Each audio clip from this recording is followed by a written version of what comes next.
तो गर्मियों में अक्सर सोलर इन्वर्टर्स बर्न आउट हो जाते हैं या कहीं शॉर्ट सर्किटिंग हो जाती है। तो आज की वीडियो में हम ये डिस्कस करेंगे कि क्या वो कॉमन कॉजेज हैं जिसकी वजह से हाइब्रिड इन्वर्टर्स या ऑन ग्रिड इन्वर्टर्स गर्मियों में जलते हैं।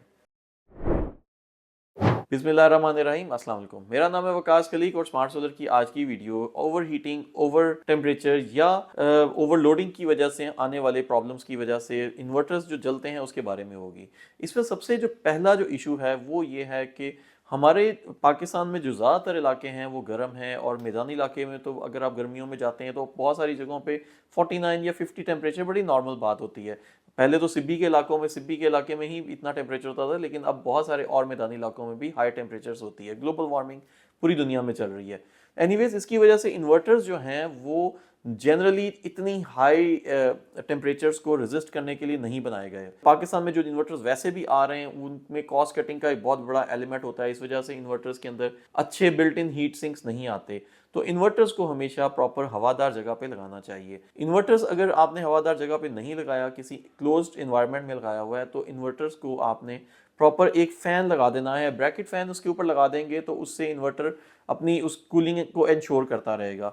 हाइब्रिड इन्वर्टर्स के अंदर तो बिल्ट इन फैंस आ रहे हैं आजकल, जितने भी हाइब्रिड इन्वर्टर्स हैं वो फैंस के साथ आते हैं, लेकिन फैन अक्सर इन्वर्टर्स को दीवार के साथ लगा दिया जाता है जिसकी वजह से उसमें प्रॉपर वेंटिलेशन नहीं हो पाती, या इन्वर्टर को बिल्कुल छत के साथ लगा दिया जाता है, उसकी वजह से भी उसकी जो वेंटिलेशन का प्रॉब्लम आता है। तो हमेशा वेंटिलेटेड जगह पे हाइब्रिड इन्वर्टर को लगाएंगे तो उसकी लाइफ ज़्यादा लंबी रहेगी। हाइब्रिड इन्वर्टर हो या ऑन ग्रिड इन्वर्टर हो, ये एनर्जी कन्वर्जन कर रहे होते हैं, क्योंकि एसी डीसी करंट को कन्वर्ट करना होता है इन्होंने एसी कन्वर्ट करंट में।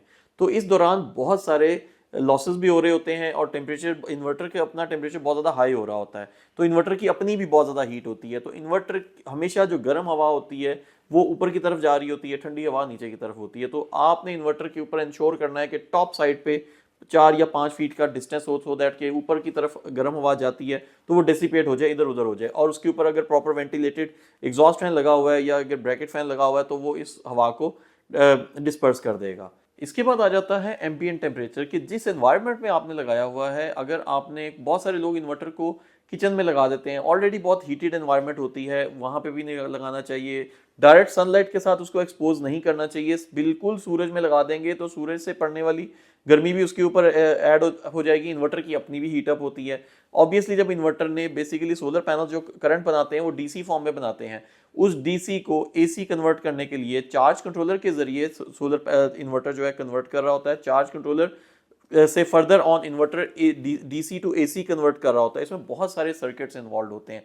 जब एनर्जी एक फॉर्म से दूसरी फॉर्म में कन्वर्ट होती है या वोल्टेज एक फॉर्म से दूसरी टाइप्स में कन्वर्ट होता है, तो उसमें बहुत टेम्परेचर लॉसेस होते हैं, हीट बहुत ज़्यादा निकलती है। ट्रांसफार्मर में भी जब आप देखते हैं तो तब भी वोल्टेज हाई वोल्टेज से लो वोल्टेज में जब आता है तो उसके अंदर भी बहुत सारी लॉसेस होते हैं, और उस लॉसेस के नतीजे में एनर्जी डेसिपेट होती है, एनर्जी बाहर डिस्पर्स होती है।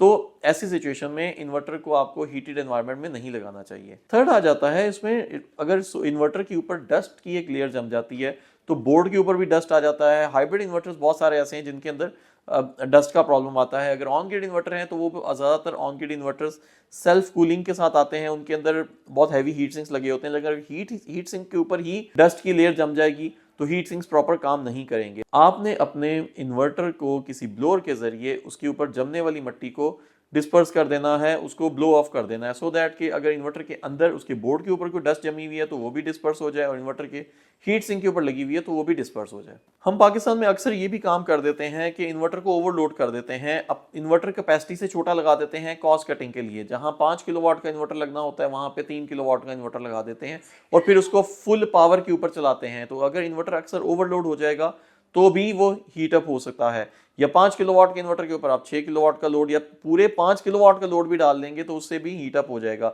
हाइब्रिड इन्वर्टर्स को हमेशा अपनी कैपेसिटी का उसके ऊपर 75% ही डालना चाहिए, सो दैट कि वो प्रॉपरली सही तरह से काम करे। इसी तरह से ऑन ग्रिड इन्वर्टर्स के ऊपर भी अक्सर उनकी कैपेसिटी से ज्यादा सोलर पैनल्स की इनपुट लगा दी जाती है, जिसकी वजह से इन्वर्टर हीटअप हो जाते हैं।